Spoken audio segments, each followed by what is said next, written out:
చిగురు అమరగాథ. చిగురు అనే ఒక చిన్న ఆకుండేది. ఆమె జ్ఞానవృక్షం అనే ఒక పెద్ద చెట్టు కొమ్మపై నివసించేది.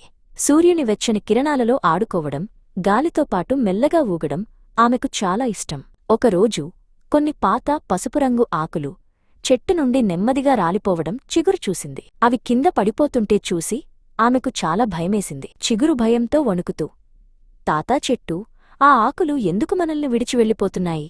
మనం కూడా అలా పడిపోతామా అని జ్ఞానవృక్షాన్ని అడిగింది. జ్ఞానవృక్షం ప్రేమగా నవ్వి, చిగురు, భయపడకు. ఇది ఈ అడవి యొక్క అమరగాథ.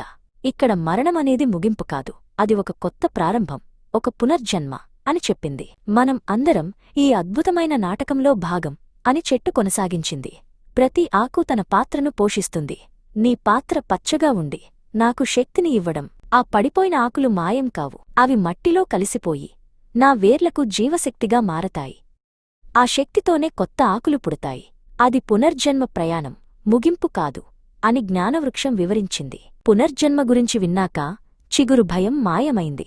ఆమెకు ఇప్పుడర్థమైంది, ఇదొక అందమైన వలయం. తన ప్రయాణం ముగియదని, కొత్త రూపంలో మళ్లీ వసంతంలో తిరిగి వస్తానని ఆమె గ్రహించింది. కాలం గడిచింది. చిగురు ఆకుపచ్చ నుండి అందమైన బంగారు పసుపు రంగులోకి మారింది. ఆమె విచారంగా లేదు. తన పునర్జన్మ ప్రయాణంలో తదుపరి దశకు సంతోషంగా సిద్ధంగా ఉంది. ఒకరోజు గాలి మెల్లగా వీచినప్పుడు చిగురు కొమ్మను వదిలేసింది. ఆమె గాలిలో నాట్యం చేస్తూ మళ్లీ వస్తాను అని అనుకుంటూ సంతోషంగా నేలవైపు ప్రయాణించింది. ఇది వీడ్కోలు కాదు, పునర్జన్మకు స్వాగతం. వసంతం వచ్చినప్పుడు చిగురు ఉన్న కొమ్మపైనే ఒక కొత్త పచ్చని మొలక వచ్చింది.